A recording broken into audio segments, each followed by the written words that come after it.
So with this third Matrix sequel, also following the RE naming scheme, Reloaded, Revolutions, Resurrections.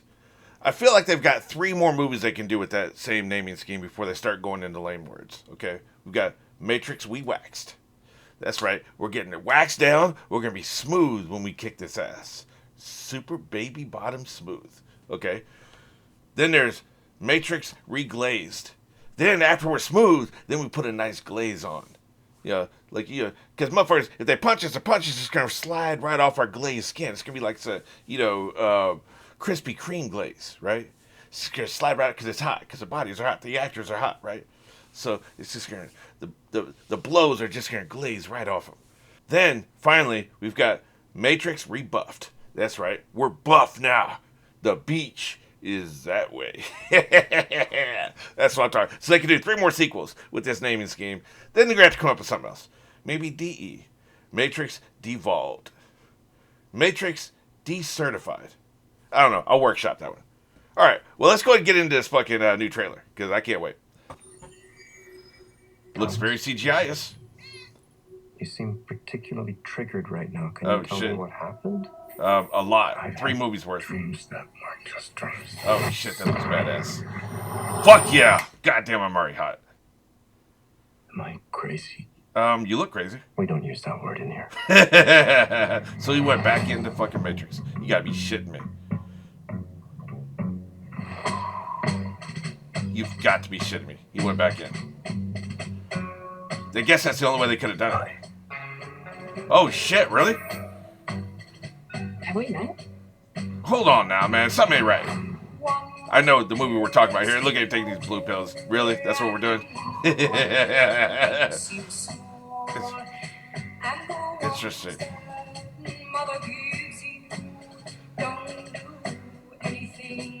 Man, I'm intrigued as fuck. The blue pills ain't working, bro. Right? Alice in Wonderland, really? God damn. Time to fly. Hell yeah. It's all about the red pill, baby. If you want the truth, Neo, you're going to have to follow me. It's like a reboot, almost. But no, I mean, they're referencing shit before, so clearly it's the same character. I know it's why you're still fighting and why you will never give up. Now we're talking. You don't know me. Let's karate chop this shit. You don't fight somebody until you know him. That's right, kick that motherfucking ass. Pull his soul out. That was even better. Fuck yeah. God damn, I can't wait.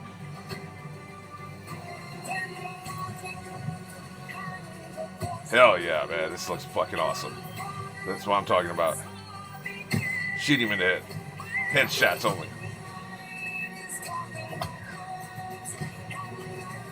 God damn, this looks fucking awesome.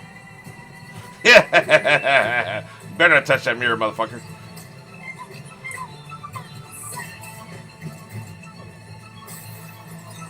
Fuck yeah, man. They're doing a lot of great visual callbacks, too, man. Holy shit, this looks fucking awesome. Yeah, that's right. Swing that fucking shit around. It's like, was it Wanted? To be going back to where it all started. Yeah, man. Looks like we are. To the Matrix. Fuck yeah, man.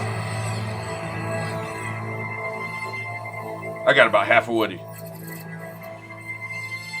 Yeah. Fantastic. Oh, yeah. I have three thoughts about this. One, why is only Lana involved? What happened to her sister? Why is she not involved? Did they have a falling out, or just not interested, or did something happen to the sister? I don't even know like who's living and who's dead.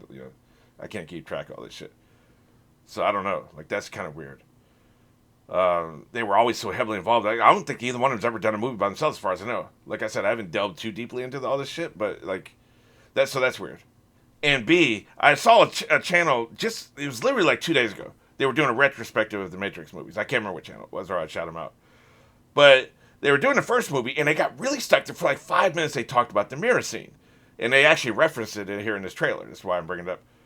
And they talk about, Neo touched the mirror And in the mirror, like, yeah, it came out and went all over him and it went in his mouth, and then he, left the Matrix, right? Like, what would have happened if he hadn't touched the mirror? That would have been all awkward. Everybody just standing around waiting for him to touch the mirror, and he doesn't touch the mirror. And I just felt like that was such a misread of the situation. The way I read the situation was his environment was going to overtake him because his environment was falling apart. It was collapsing. So if he hadn't touched anything, it would come up from the floor. If he had touched a chair, the chair would have consumed him. If he had touched a wall, the wall would have consumed him. It just happened to be he touched the mirror. It was his environment taking him over. And as basically his environment shattered, and he left the Matrix as like a visual metaphor. So it puzzled me that they got so caught up and they spent so much time talking about, what if you didn't touch the mirror? And for me, it just seemed really simple, the way I read the scene. If it hadn't been a mirror, it would have been something else. Someone's going to take him over.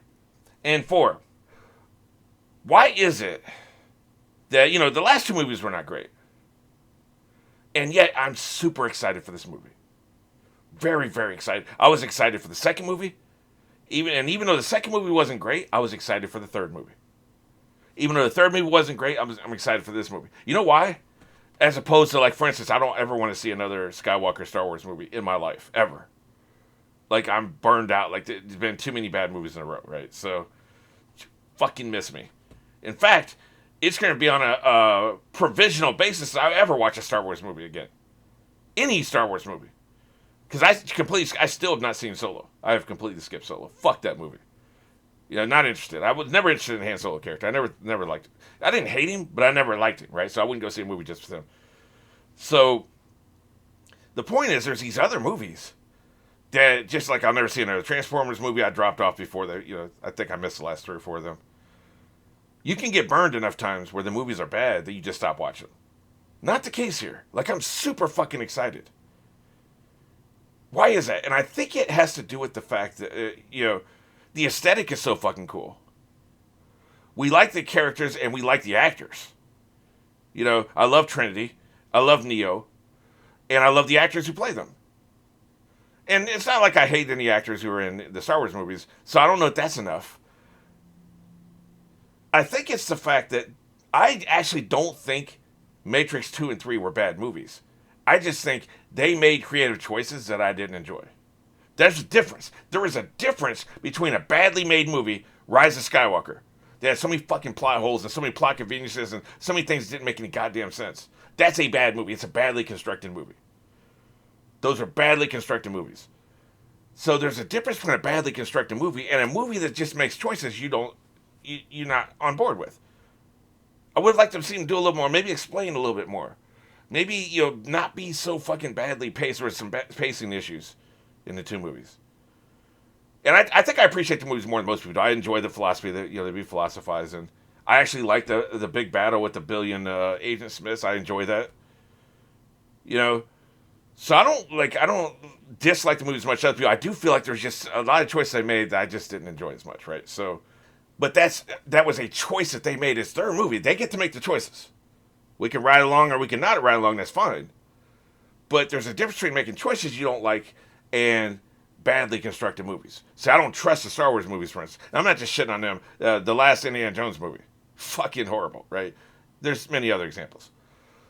When the Wachowskis, in this case just one, but, I'll still say Wachowskis, when they put out a movie, there's always a chance that they'll make the choices you do like. And everything I've seen in the trailer tells me that, of course, the trailers of the other 2 movies were great.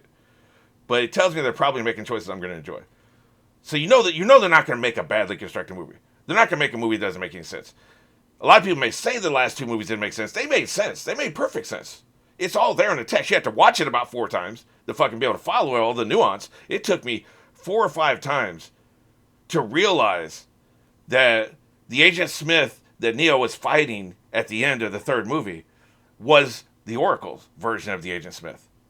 I mean, and it was obvious, but like it didn't sink into my head. It took 4 or 5 viewings. I was like, wait, okay, that's who that is. Gotcha.